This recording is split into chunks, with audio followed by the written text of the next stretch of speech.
Olá, eu sou Adriano Moneta e este é o programa Segurança Pública em Debate, uma realização do Sindicato dos Delegados de Polícia Federal no Estado de São Paulo, da Associação Nacional dos Delegados de Polícia Federal, do Sindicato dos Delegados de Polícia do Estado de São Paulo e da Associação dos Delegados de Polícia do Estado de São Paulo. Tudo isso com o apoio da ACESP, que é a Associação dos Canais Comunitários no Estado de São Paulo. No programa de hoje, nós vamos conversar a respeito da autonomia e mandato do diretor-geral da Polícia Federal. E para conversar sobre este assunto, nós recebemos aqui no estúdio hoje a deputada Janaína Pascoal, do PSL, deputada estadual, Assembleia Legislativa do Estado de São Paulo, também advogada, professora da USP, agora licenciada, não é, doutora? E ao lado dela está a nossa anfitriã, doutora Tânia Prado, que é presidente do SINDPF-SP e diretora da ADPF aqui em São Paulo, para quem agora eu passo a palavra para dar as boas-vindas à nossa convidada. Doutora Tânia. Professora Janaína, foi minha professora na Faculdade de Direito lá de São Francisco, conheci já novinha, né? Já estava dando aula na faculdade e depois acompanhei sua trajetória, todo esse tempo, seu engajamento, sua luta também contra aquilo que é errado, né? Contra a corrupção, contra tantas coisas erradas. E para nós é muito especial a sua presença aqui, eu agradeço. É honra minha poder estar aqui e testemunhar, né? Uma aluna tão bem sucedida. A gente fica muito feliz, né, em reencontrar os alunos fazendo o que gostam, fazendo o que amam com dedicação e seriedade. Parabéns. Muito obrigada aí pelo seu exemplo, sempre. A gente sabe que não é fácil, né, seguir uma nova carreira política, e é tão importante pessoas, né, como a senhora, envolvidas ali e nos representando, né? Muito obrigada, muito obrigada. Eu gostaria que a senhora fizesse o meu papel agora, que a senhora começasse as perguntas que a gente vai levar ao longo do programa para que a deputada pudesse falar a respeito. Ela que é do PSL, partido do presidente da República, e esse tema não veio à toa, ele veio muito porque recentemente nós tivemos algumas questões levantadas aí que ensejaram a discussão da autonomia na Polícia Federal. Passo a bola para a senhora agora. Essa bandeira da autonomia, que já vai completar agora 10 anos, né?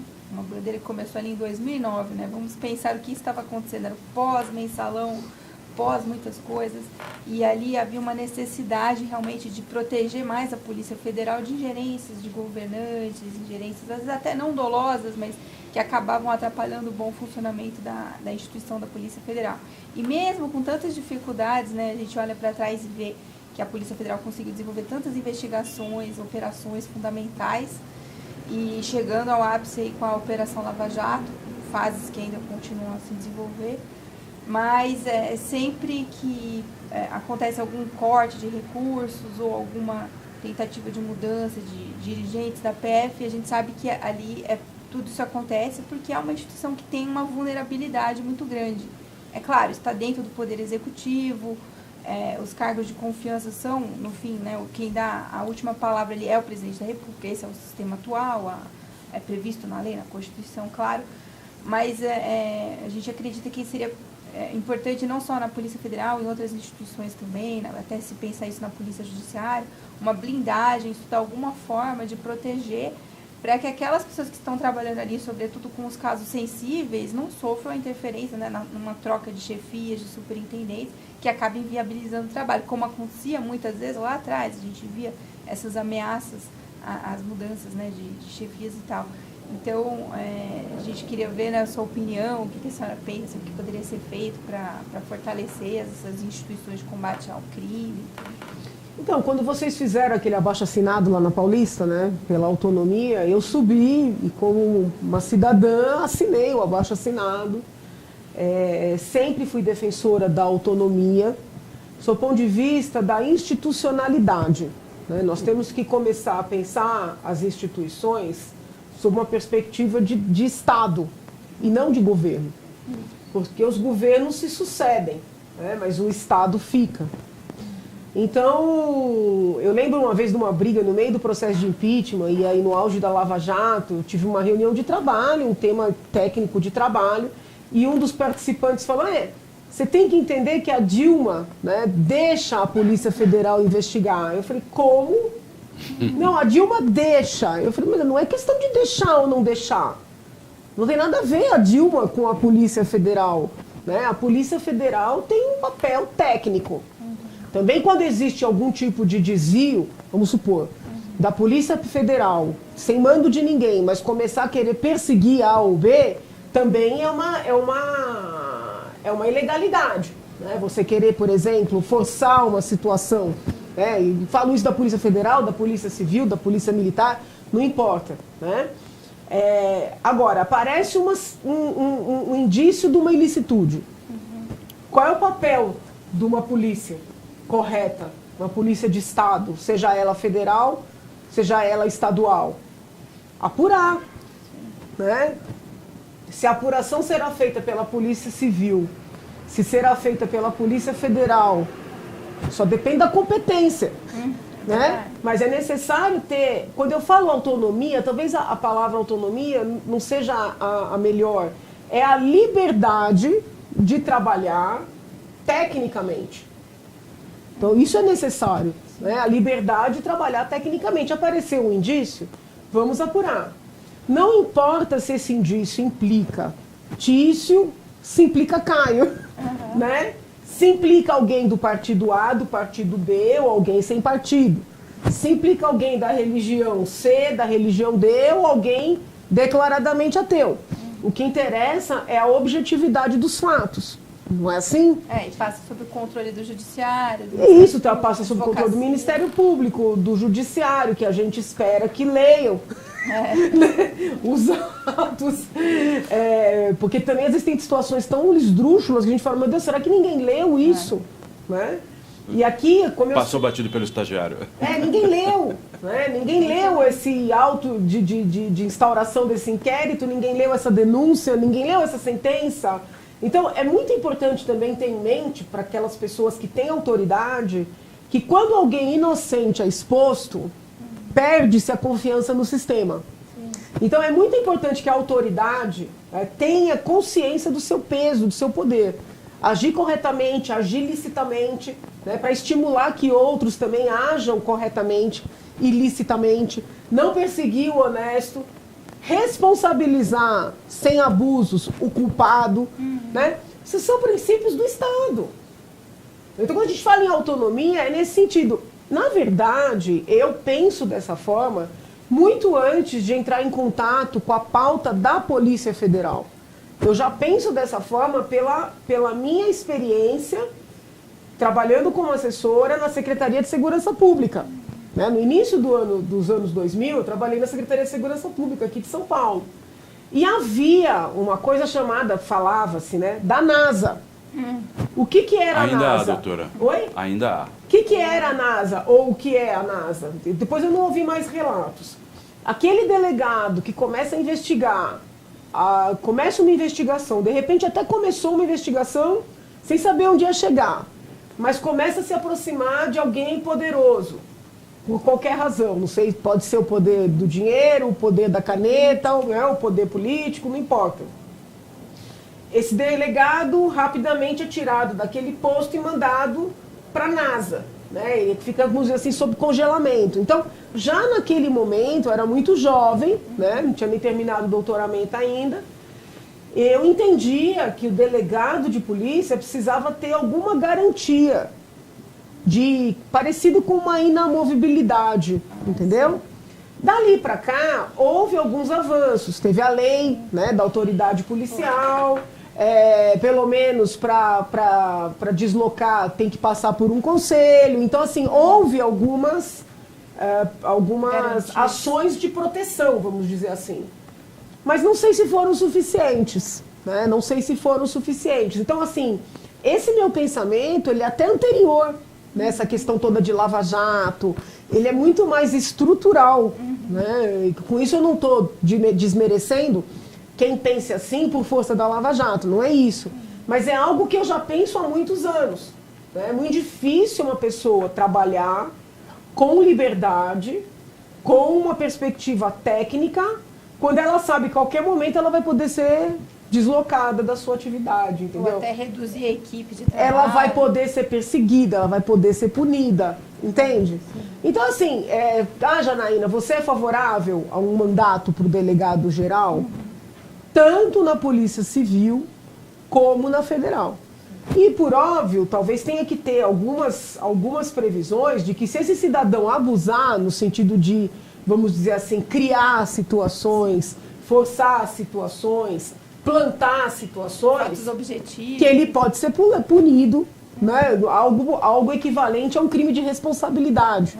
Né? Mas a essência deveria ser que existe uma garantia, uma segurança institucional. Né? Tem problema o presidente dizer que quer, que preferiria fulano ou beltrano num cargo? Isso em si não é um crime, né? Isso em si não é uma coisa ilícita, mas por quê, né? A gente quer entender os porquês. Né? Então, assim, daquele ato administrativo. Entende? Quais são, por quê? O que é que está acontecendo? O que suscitou? Que em certa medida foi o fundamento até do nosso pedido de impeachment do ministro Toffoli. Por que nós pedimos o impeachment do ministro Toffoli? Porque ele deu uma decisão com a qual nós não concordamos? Não. Porque ele dá uma decisão suspendendo todas as investigações no país num momento em que ele está sendo, de alguma maneira, vinculado a movimentações financeiras suspeitas. Então, ele utilizou o poder do cargo para se blindar. Porque entendeu? Os fatos foram muito próximos. Muito próximos. Né? Da mesma maneira que a gente pode estar errado na nossa cisma, mas gera uma situação quando a pessoa diretamente beneficiada por aquela decisão, que foi o senador Flávio Bolsonaro, se movimenta para impedir que os colegas assinem a CPI da Lava Toga.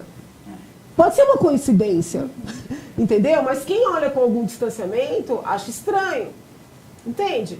Então, assim, nós temos que criar estratégias de proteção não é nem das instituições, é da institucionalidade. Entendeu? É da institucionalidade. Deputada, eu queria interromper a senhora só um pouquinho para a gente encerrar o primeiro bloco. O programa Segurança Pública em Debate, primeiro bloco de hoje fica por aqui, segundo bloco já, não saia daí.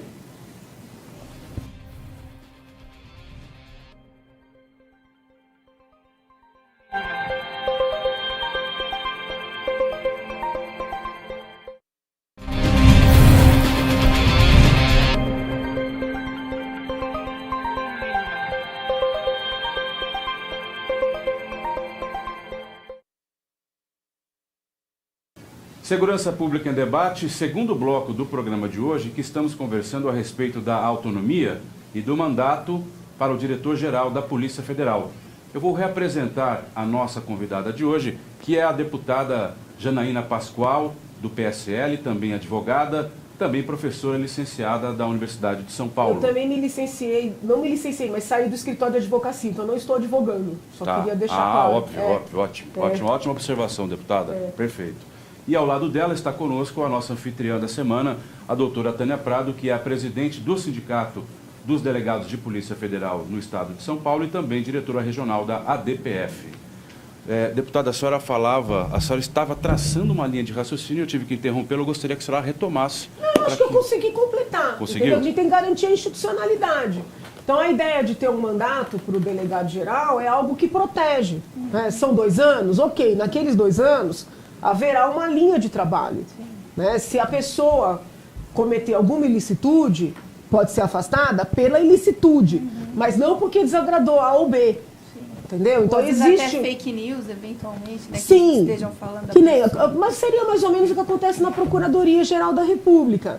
Né? Existe um procurador, uma procuradora-geral da República por um prazo de 2 anos. Essa pessoa não vai poder ser afastada porque instaurou um inquérito com fundamento, né, lógico, para apurar A ou B. Se ela cometeu uma ilicitude, como qualquer outra autoridade, vai poder ser punida. Mas é importante essa institucionalidade. Né? Eu acho que isso, para as polícias, traria alguma segurança. E para todas, né? Militar, civil, federal, entendeu? No âmbito estadual, isso está um pouco longe ainda, a senhora não concorda? Autonomia, mandato, eu acho que se há alguma coisa mais possível seria no âmbito federal, na Polícia Federal. O que o senhor acha, doutora Tânia? Eu não consigo ver a diferença. Eu acho que o debate ele segue junto.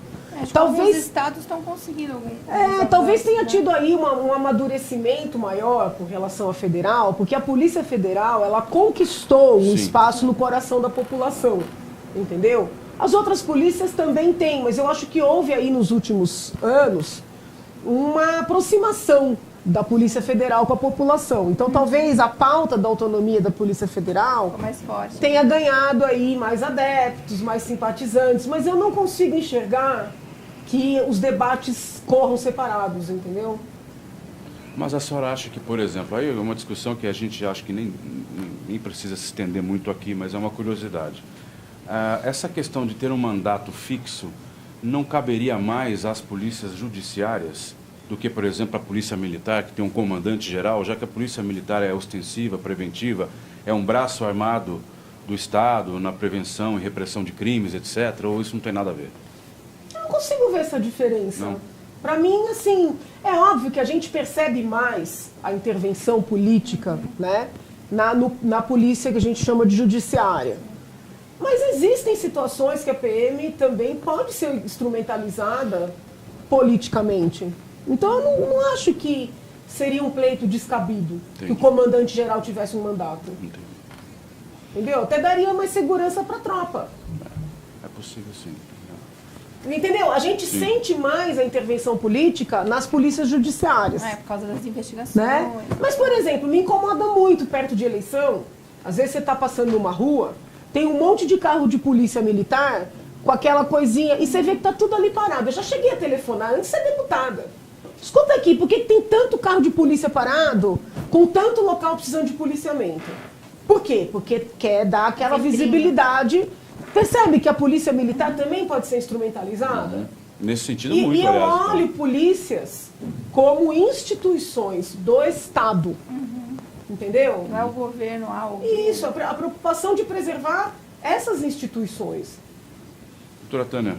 E uma outra questão, né, que a gente estava até conversando, é a importância de ter o ministro Sérgio Moro, né, na função ali no Ministério da Justiça. Pelo amor de Deus, gente, deixa eu pedir, olhando ali. E a Lídia?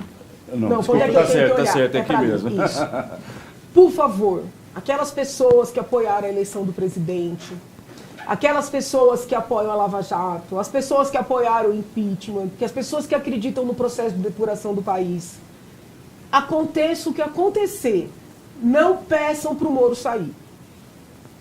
Não peçam para o Moro sair, porque eu tenho visto pessoas bem intencionadas mandando para mim, mandando na imprensa, mandando para ele, ministro, saia, o senhor está sendo desprestigiado, o senhor está enfraquecido, o senhor está sendo desrespeitado. Isso é um pensamento, né, ultrapassado, é um pensamento melindroso, com todo respeito. Nós precisamos de pessoas honestas, de pessoas corretas, de pessoas comprometidas com o processo de depuração em locais estratégicos. O Ministério da Justiça é um local estratégico. Mas ele indicou o delegado-geral e o presidente quer tirar. Espero que o presidente entenda que é uma questão institucional.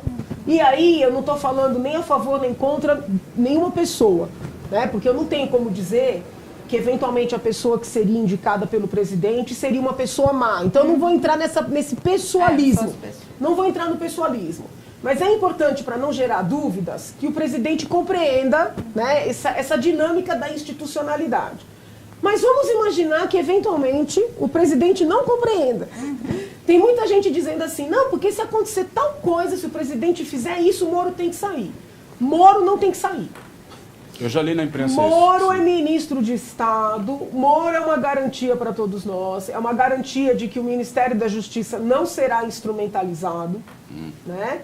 Infelizmente, no passado recente, o Ministério da Justiça funcionou como escritório de advocacia dos presidentes. Estou errada? Praticamente. Entendeu?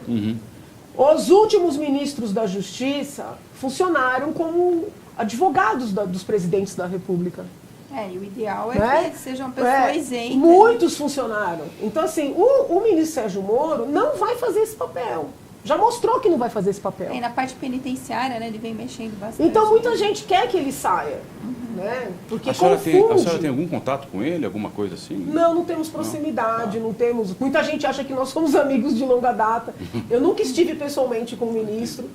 E então assim, não peçam para ele sair.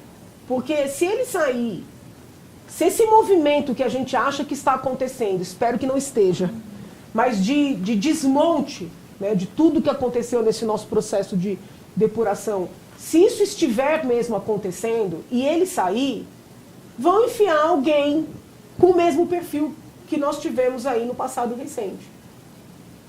Né? E aí o país perde. Entendeu? Então não é hora de milindre. Não é hora de dizer assim, não, ou ele se impõe, ou o presidente cumpre o que ele quer, ou é melhor ele sair. Não, é melhor ele ficar. Entendeu? A pessoa de Estado, muitas vezes tem que engolir muito sapo. Não é fácil. Entendeu? Não pode ter vaidade, não pode ter, assim, pretensões pessoais. A pessoa que quer efetivamente fazer um papel, um trabalho perene para o país, não pode ter pretensões pessoais. Se tiver pretensões, não vai dar certo. Entendeu? Tem que ter pensamentos para o país. Até que me prove o contrário, eu acredito que o ministro tem. Porque eu o observo há muito tempo. Você põe a mão no fogo? Infelizmente, hoje em dia não se pode pôr a mão no fogo por ninguém. Mas pelo proceder dele... Ele está fazendo bastante coisa. Né? O proceder dele é um proceder de uma pessoa de Estado, não de uma pessoa de governo, não de uma pessoa que age com pautas pessoais, com perspectivas pessoais. Então eu acho que ele é um homem que tem que ficar, onde é que ele está, entendeu? Ele tem que ficar. A gente está tendo... Ele está sob intensa pressão, né, deputado? Então, por isso que eu digo, parem de pressionar mais. Porque se as pessoas que apoiam o Lava Jato começarem a escrever que ele tem que sair, entendeu? Todo o PT quer que ele saia. PT, PSOL, a esquerda toda quer que ele saia. Por quê? Porque tem ódio mortal dele, porque caíram também, né, em função do meu trabalho e em função do trabalho dele. A verdade é essa. Por isso que eles têm tanto ódio da gente. Né? A direita corrupta também quer que ele saia. Porque também foram alcançados. As pessoas esquecem, mas tem muito político da direita preso. Outros tantos sendo investigados, outros tantos foram expostos. Querem que ele saia. Se aqueles que o apoiam também pedirem para ele sair, vai ficar difícil ele ficar. E para o país é importante que ele fique. Sim. E é importante também para as instituições, né? Porque se você tem uma troca de ministros frequente, como a gente viu, né, anteriormente, foram 7 ministros da Justiça trocados ali em um curto tempo e um diretor-geral ficou 3 meses, diversas questões ali, a gente vê o enfraquecimento das instituições todas que estão ali debaixo daquele guarda-chuva e com reflexos até colaterais. Então a gente vê o ministro Sérgio Moro, ele tem umas metas ali claras, ele vem desenvolvendo alguns trabalhos. A gente acha que às vezes ele poderia melhorar um pouco mais a relação dele com a Polícia Federal, não digo do diretor-geral, mas de aspectos que poderiam ser melhorados, já que ele é o chefe ali dentro do Poder Executivo, então ele poderia aprimorar mais a Polícia Federal, incentivar mais coisas. A gente sabe que também é difícil conseguir recursos, né?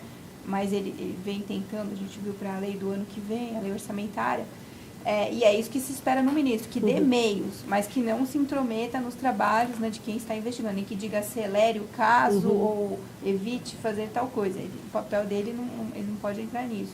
Como algumas vezes a gente ouvia notícias de outras situações aí. Mas ele tem realmente, ele traz com ele uma aura, né, dessas coisas, desses casos mais complexos que passaram por ele, não só o Lava Jato, antes, aqueles casos do Banestado.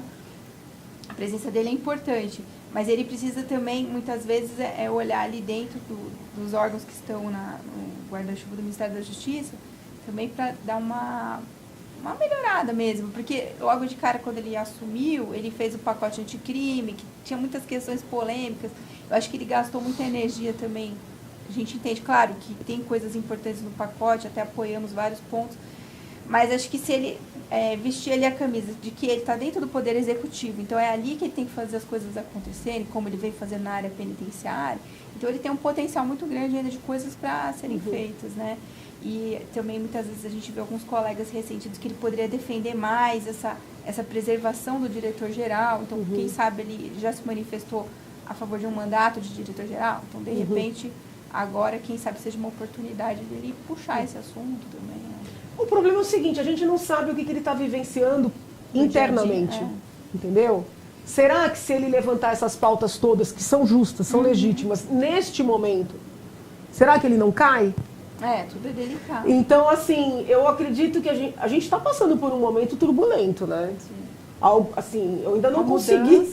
eu ainda não consegui ter uma percepção, uma apreensão geral, né? Um quadro firme, uma convicção do que está acontecendo. Então, acho que é melhor entender que, neste momento, é melhor estar com ele do que exigir demais dele e, eventualmente, ele cair e entrar alguém para a gente perder tudo que foi conquistado nos últimos tempos, entendeu? É um momento delicado. A duras penas, né? Sim. Foi conquistado a duras penas.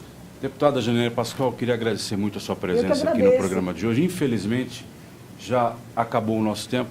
Por mim, eu ficava falando mais 2 horas com a senhora. Doutora Tânia, agradeço também a sua presença aqui como nossa anfitriã. Este foi o programa Segurança Pública em Debate. No programa de hoje, nós conversamos a respeito da autonomia e do mandato do diretor-geral da Polícia Federal.